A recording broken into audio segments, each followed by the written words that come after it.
Welcome to Focal Point, the Middle East, God's timepiece. We're right in the midst of this once again. And you know what? We're looking at something where people sometimes they're not informed, they're not educated. I want to give you some fact-based material about what's happening with this Operation Epic Fury. I went to a particular place recently, and I have a great relationship with a real progressive leftist guy. And boy, I said, I'm not going to say a thing. You just tell me what you think. And it was amazing what he was, saying, spouting off, talking about. And I listened to it and I thought, I think I know where this is all coming from. Because there's certain media outlets, they hate Donald Trump. They ignore the achievements. And so we have to be able to respond when people talk about this. Now, let's face it. When we talk about Iran, we're talking about, if you just back up to 1979, this right here is Bill O'Reilly's Confronting Evil. And these are the evil dictators and the most wicked people in history. And you've got Mao Zedong and Joseph Stalin, and then you've got others like Khomeini. And since 1979, when he took over, you saw, but you got to think about this. If you live there, see, we can't relate to this because we have freedom, but total restriction of freedom of speech, freedom of religion, Sharia law, and then the killing of people. They estimate, with the recent protests, they say there was probably at least 30,000 people that were killed. And in all the time, when you look back on Khomeini and this kind of terrorist regime, who's been the number one supporter of all the terrorism in the world? When you go back to the Iraq War, I mean, just some of the statistics, 36,000 casualties. We saw how many were killed in the Iraq War.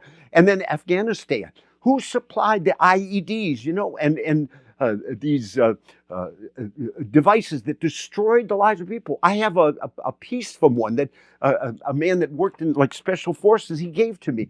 But we've got to recognize this is a state that hates the Jews and hates America, and they're committed to the destruction of America.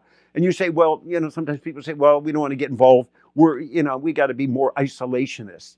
Excuse me, this is not a declaration of war, but it is military action. And our president has moved very carefully and wisely. And as a result of that, we are not going to be isolationists. During World War II, I don't know if you're aware of this, Neville Chamberlain came back from meeting with Hitler, the leader of England. And he said, we have peace in our time. Yes, Hitler said there'll be nothing. In less than a year, where my dad grew up, think of this, Poland was invaded. See, and the same thing with a terrorist state. They have no moral code, and they believe Islamic fascism must rule this world, and so we see this. And as a result of it, we've had to take a stand. And it was an expeditious move because people were starting to uprise and come forward, and they were being slaughtered and tortured and killed. And so very carefully, we had to make our move. Now, Marco Rubio, who's a Christian man, he could be our next president. You say, well, what about, J.D. Vance? Well, we'll see what happens, or our Florida governor. But you know what? The plan, he revealed it, was they were continuing to stockpile, even after June when we destroyed their nuclear capability, but they reconstituted. And what did they do? They shoot the missiles to build up a wall so that then they have their ballistic missiles and nuclear weapon to bring about the destruction of America and the destruction of Jews, and see a world of Sharia law.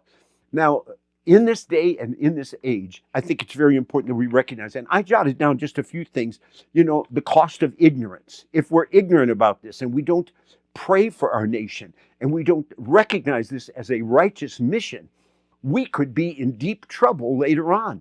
After 9/11, people say, well, we should get to Congress and that. This is a military action. We got to pray and be careful. Now, at the same time, let's just be honest about this. The slant of the media is going to be against Donald Trump, but we have to be able to speak up, and we have to be able to be praying and during this time recognize why we're there.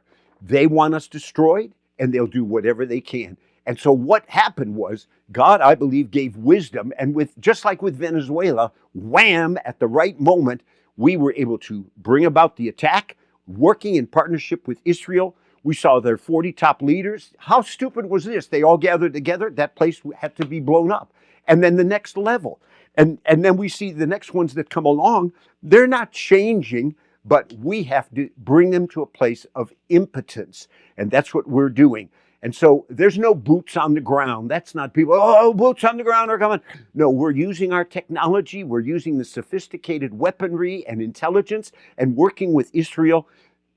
Their goal is wipe Israel off the map. We stand for Israel. We stand for righteousness.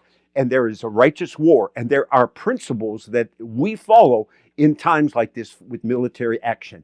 So I just want to simply say, please stay educated, stay in prayer, and let's recognize this is a righteous mission. If you lived there, you would understand what it's like to live under this kind of terrorism and this kind of not just dictatorship, but atheistic, destructive Islamic fascism. Let's stand together and as one nation under God believe for great things and the eradication of this kind of a killer nation in our day.